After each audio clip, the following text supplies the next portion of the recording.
Hi, good afternoon. Jeff Ray here, President and CEO, South Bend Regional Chamber. We're continuing our candidate conversations. Today, we're sitting down with Rudy Monterosa. Rudy is a candidate for the at-large position on the South Bend Community School Corporation Board. He's also an incumbent board member. And so, Rudy, welcome. We're glad to have you here this afternoon. Oh, thanks for having me, Jeff. Excited to be having a conversation with you today. Well, first, we want to thank you for your service. You've done a terrific job serving our community in so many different ways over the years, and we appreciate the service you've provided to the school corporation over recent years. I think a lot of people know you, but in the event that some don't, can you just do maybe a little bit of an introduction? Give us a little bit of your sort of background experience, who you are, what you want people to know about Rudy that don't know you. Sure. So when I first came to South Bend, Indiana was in 1998. I'm actually a native of California, but now given the time that I've been in here, I feel like I'm a Hoosier through and through. When I graduated from the Notre Dame Law School back in 2001, I opened up a practice. And so I'm a small business here in town. We practice criminal and immigration law, and I've been practicing since 2001 with my own firm. When I was appointed to the board was back in 2017. Over the last 3 years, I've been serving as the chair of the Safety and Security Committee, as well as the board secretary. Great, thanks, Rudy. Appreciate that. So those that maybe are unfamiliar, haven't followed, schools that closely, talk a little bit about the board itself. Sort of your role on the board. What's a board member do, and what are some of the, kind of the important roles or functions of a board member? I'm glad you asked that, Jeff. It's such an important question, especially because sometimes we have a misconception of what a board member can do. So our primary focus is to be able to, our one employee is the superintendent. So we make sure we work closely with the superintendent, and it's the superintendent's job to lead how the organization, how the corporation is going to move forward. But the board, as a board, we make decisions with regard to contracts, the purchasing of buildings, as well as policy. But I believe that also as board members that we do play a pivotal role in making sure that we're able to listen to the community, hear the community out, and so that when we make decisions that affect our parents, our teachers, our students, and our stakeholders, that we're able to make an informed decision. So a lot of it is making sure that we're looking at a higher level as far as like what is the direction that the corporation is going to be heading into, and how is it that we're going to lead that corporation into that realm. Great, thank you. Yeah, I always think that that's one of my favorite questions, because I think there's a lot of different ideas about the positions and what they do, and I think you help bring some clarity to that. I really appreciate that. So a couple of years ago, you had a chance to begin service on the board, and now you've made the decision to seek the seat during the selection this year. So talk about what inspired you to get involved with the school corporation, and especially at the school board level. So really, quite frankly, it boils down to personal experience, right? So when I was in the 8th grade back in California, I had gone through K through 12 public school, and my parents weren't lawyers, and so I had never met a lawyer in my life. But I went to a leadership conference as a high schooler, and when I went to that leadership conference, I ran into a gentleman who did a mock trial for us. And when I saw him performing, or not performing, but advocating, and I saw his trial advocacy skills, and I saw him as a lawyer, seeing somebody that I could identify with basically came down to, well, if he can do it, I can do it. And so then I've dedicated my career, my volunteer time since then. I've been volunteering for that conference for about a week every year since 1988.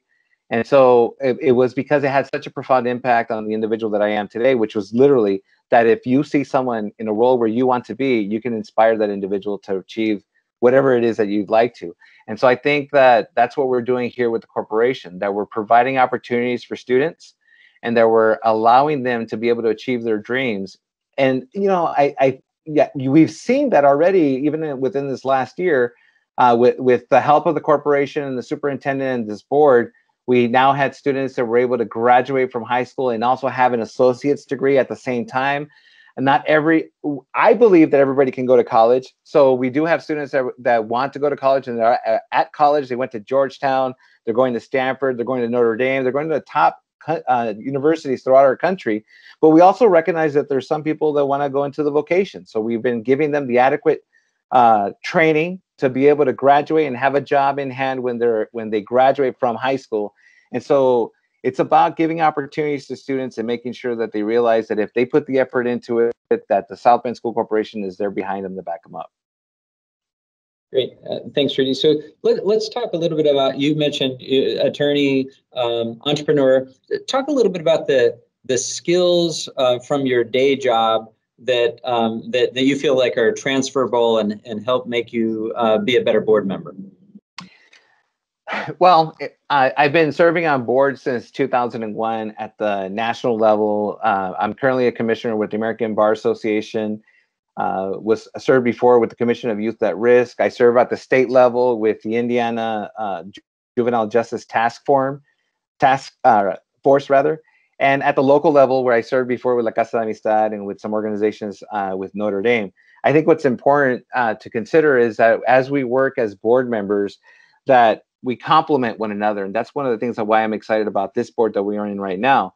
This is one of the most diverse boards that we have. The diversity within the board reflects the population that we serve. But what I also think is important is that each of us have our own talents.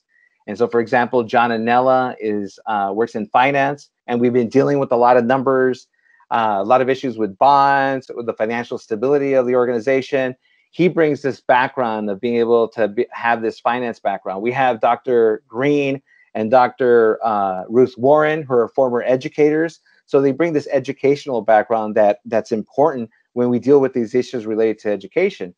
Now, myself, having practiced law for the last 18 years, I bring a legal background. And a lot of the issues that we see within the corporation have this necessity of being able to have a legal acumen to be able to address, for example, policy issues. We deal with disciplinary issues within the corporation. Just how we handle meetings and the way we interact with one another.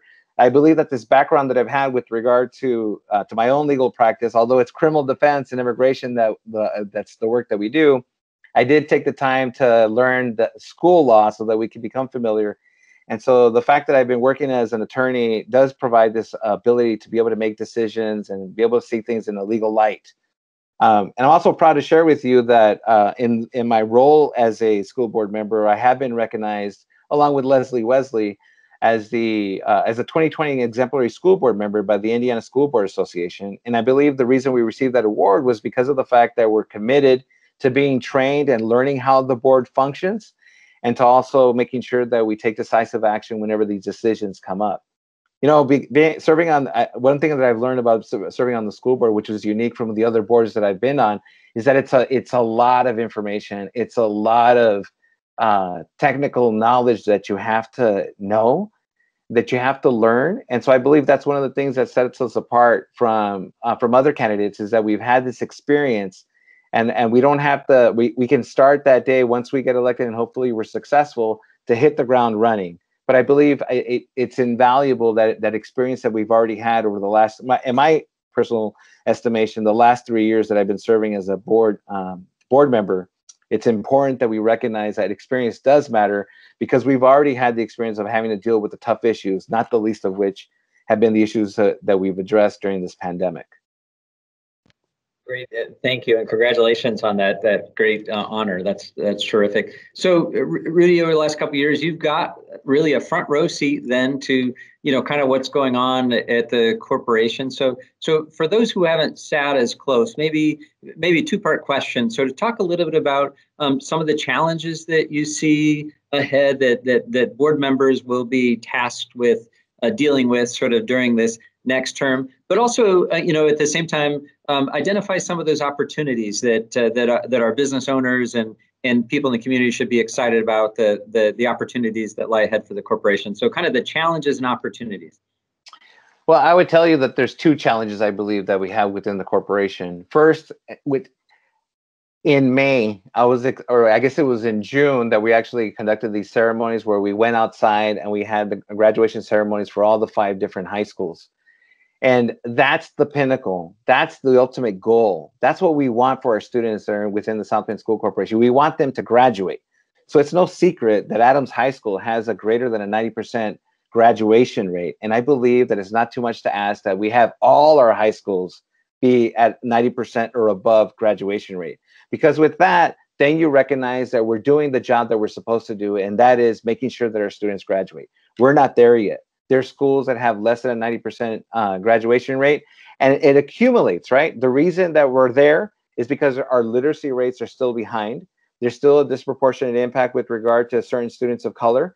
And so I believe that if you address where we're falling short, then we can achieve this ultimate goal of being able to make sure that we graduate our students so that they can join the military, go to college, or enter into a vocation, whatever their path may be that they choose. The second issue I believe that we're having is what I mentioned before when I was highlighting what's been great about working with the corporation is that we have to do a better job of telling our story.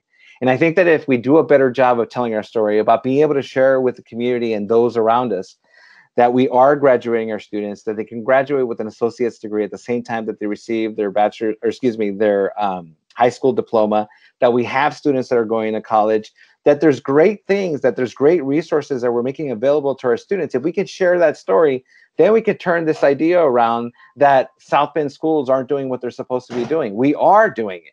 And once you have people believing that we're doing something great at these schools, I think that then that message spreads, and you have people having trust within the corporation. And hopefully in that fashion, we attract people to be able to continue to enroll their children into our schools so that we can increase that population of the students that attend South Bend schools. Great, thank you, Rudy. So if you were to meet a prospective parent or maybe a stranger on the street who was unfamiliar with the South Bend School Corporation, explain to them the vision for the corporation. So what do you want the corporation to look like? What does success look like over this next term? I believe that it's not too much to ask to have a greater than a 90% graduation rate. It's a lofty ideal. It's a high goal, but I believe that's important. The other thing is that I want to make sure that when a student goes through South Bend schools, that they feel a sense of pride of being a part of this community. And so I believe that I can find success if we're able to make sure that the students that go through our program, that go through South Bend schools, that when they, first of all, graduate, that they can be contributing members, positive contributing members of our society that are in the field doing good. You know, a lot of times I worked as a public defender over the last 17 and a half years. And inevitably, when I would talk to my clients and find out that they were from South Bend, and I asked them, well, did you graduate from high school? They would say, I didn't graduate from high school, and I didn't follow through to get my diploma or to get my GED. I really believe that if you have that high school diploma, that the door's open for you, regardless of what it is that you're seeking to achieve. I think that if you graduate and you have that diploma, that the door's open for you, you have an opportunity to make something of your future. So for me, I believe that within this term, we're going to increase those literacy rates. We're going to hold the school board accountable. We're going to hold the corporation accountable. We're going to be more financially responsible with regard to funding. You know, you might be already aware, Jeff, that we did have an efficiency study that has been conducted that in the next month we're going to see the results of, so that we're making sure that the dollars that we're spending goes towards the students, towards their education. And I think that'll give us an opportunity to make sure that we ensure those higher graduation rates, that we have people that are career ready or college ready or military ready. But the bottom line is that we have students that are graduating from high school. Great, thank you, Rudy. So one of the things, so elections are about making choices. The folks that are watching this video are going to walk into a poll, or into one of the polling places, and decide on candidates. So maybe as one of our last questions here, how do you differentiate yourself from the other candidates that are on the ballot? And in your case, for example, the voters have a chance to choose two. There are 5 or 6 candidates there. Help them understand why the difference that you make, or what differentiates you from some of those other candidates. I believe that we can take a look at the track record. Well, and the beauty about being on the school board is that it's open to the public, so the records are there. And now we've even had a greater scrutiny, I guess, or an opportunity for people to see what the work that we do, because of the fact that all our board meetings have been online, they've been virtual, so people can see that. They can take a look at the YouTube website and see what we've done. But the bottom line is this: over the last 3 years, we've had to work through a variety of issues, from the pandemic to this financial issues, to disciplinary issues, to the academics. And I believe that this board that we have now complements well. It's not that we're going to agree with every issue, but at least we can agree, but to disagree. We can disagree without being disagreeable. And I believe that this board has done a good job of working together and being professional. And so the way I see it is that the board has already done a tremendous job.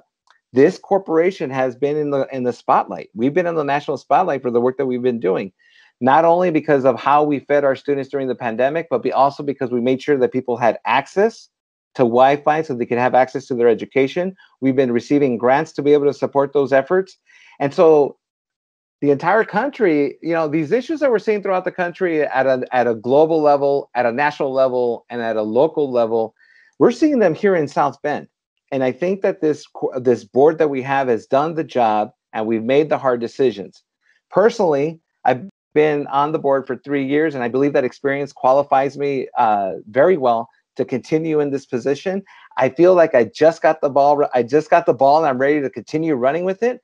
There's still a lot of work to be done. I'm proud of what we've been able to accomplish.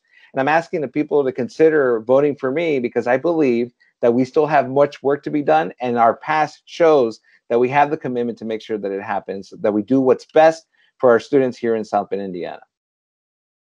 Great. Rudy, folks that want to find out more about your candidacy, the things that are important to you and stuff, where would we send them to find that information? So we have a website. It's rudy4southbend.com. And we're also on Facebook under rudyforsouthbend.com. So we invite people to check out the website, take a look at our information. Our phone number is 574-400-6310. They can also give us a call. We're happy to chat. Great, Rudy, thank you. I know you're a busy guy. Thank you first for your service to the community in so many different ways. And thank you in particular for taking some time out this afternoon to help our folks get to know you a little bit better. Good luck as the next month goes as you finish up your campaign, and good luck on Election Day in November. Thank you, Jeff. Thanks for inviting me.